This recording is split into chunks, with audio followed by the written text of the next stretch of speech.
जय हिंद साथियों। आज दिल्ली में चल रहा किसान आंदोलन किस दिशा में जा रहा है और सरकार किस दिशा में जा रही है, आइए इस तरफ चलते हैं और समझते हैं। लेकिन इसको समझने के लिए मुझे लगता है आज 5000 साल पहले चलना होगा, क्योंकि दिल्ली आज दूसरे महाभारत को देख रही है। आप सभी को मालूम होगा कि दिल्ली को हस्तिनापुर भी कहा जाता था, उसका पुरातन नाम है। मैं हस्तिनापुर के महाभारत की बात करना चाहता हूं। क्या उस महाभारत से आज के किसान आंदोलन का कोई संबंध है? क्या उस महाभारत के दुर्योधन से क्या सरकार का कोई संबंध है? बिल्कुल है साहब, बिल्कुल है। इतिहास अपने आप को बार बार दोहराता है। अगर किसान आंदोलन एकदम वैचारिक क्रांति, वैचारिक इनकलाब की तरफ धीरे धीरे शांतिपूर्ण ढंग से, गांधीवादी तरीके से आगे बढ़ रहा है,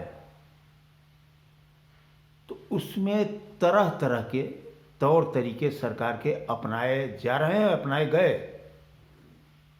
ये कहकर हम वीडियो में समय बर्बाद नहीं करना चाहते कि कभी खालिस्तानी कहा गया, कभी कुछ कहा गया, कभी कुछ कहा गया, अलग अलग नामों से नवाजा गया किसान आंदोलन को। और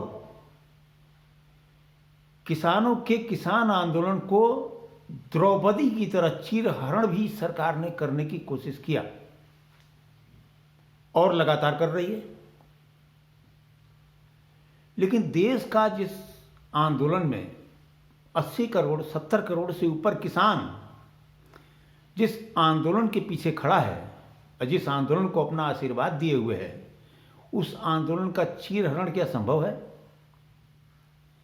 क्या भारत का किसान आज कृष्ण की भूमिका में है? क्या भारत के प्रधानमंत्री आज दुर्योधन की भूमिका में है? भाई उस आज से 5000 साल पहले, माफ कीजिएगा, आज से 5000 साल पहले पांडवों ने क्या मांगा था? एक छोटी सी बात कही थी, 5 गांव तो मांगा था। लेकिन दुर्योधन तो 5 गांव भी देने को तैयार नहीं हुए। 5000 साल बाद उसी हस्तिनापुर में एक नए महाभारत की रचना कर रहा किसान आंदोलन, उसमें एक ही सवाल है कि 3 काले कानून वापस लिए जाएं।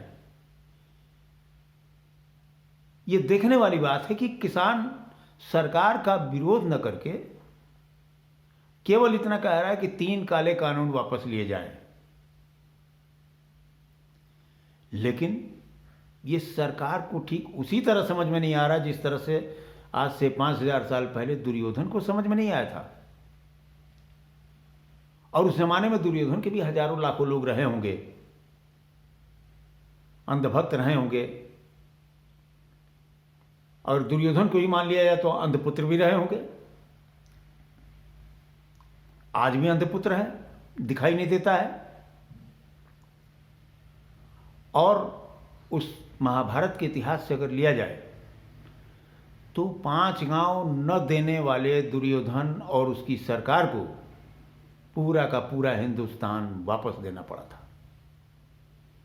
पूरा हिंदुस्तान, पूरी हस्तिनापुरी उनके हाथ से निकल गई। मैं मोदी जी से मुखातिब हूं। आज इस किसान आंदोलन में छेड़छाड़ करने के बजाय, इसको अलग अलग नाम देने के बजाय, इसको बदनाम करने के बजाय, अलग अलग प्रदेशों और जातियों में किसानों को बांटने के बजाय, अगर ये मांग पूरी कर दिया जाए तो राष्ट्रहित में होगा और उतना ही आपकी भाजपा की सरकार के हित में भी होगा। कहीं ऐसा ना हो कि यह आंदोलन चलते चलते और वहां पहुंच जाए जहां पूरे के पूरे हिंदुस्तान को आपको खाली करना पड़ जाए। रहा सवाल आंदोलन के चीरहरण का, हिंदुस्तान के करोड़ों किसान जिस आंदोलन को अगर आप माफ कीजिएगा, जिस आंदोलन को आप द्रौपदी मान लीजिए, तो करोड़ों किसान जिस आंदोलन रूपी द्रौपदी के पीछे खड़ा है, भला चीरहरण सरकार क्या कर पाएगी। और आप देखिए उस समय का दुर्योधन द्रौपदी का चीरहरण करता गया और साड़ी की लंबाई खींचता गया, साड़ी की लंबाई बढ़ती, इस आंदोलन को देखिए, साड़ी की लंबाई बढ़ती गई। आप इस आंदोलन को देखिए, कई किलोमीटर सड़कों पे बढ़ता जा रहा है। इससे थोड़ा ज्ञान प्राप्त करना चाहिए सरकार में बैठे हुए लोगों को, कि इसकी लंबाई बढ़ती जाएगी, आपके हाथ थक जाएंगे। लेकिन इसमें कुछ शहादत भी हुई, उस समय में भी हुई होगी, आज भी हुई है। मैं उन क्रांतिकारी किसानों को जो अपना शरीर छोड़कर चले गए और आंदोलन के विचार को और मजबूती देकर गए, मैं क्रांतिकारी नमन और अभिवादन करता हूं। अगले वीडियो में फिर मिलेंगे। जय हिंद, जय हिंद साथियों।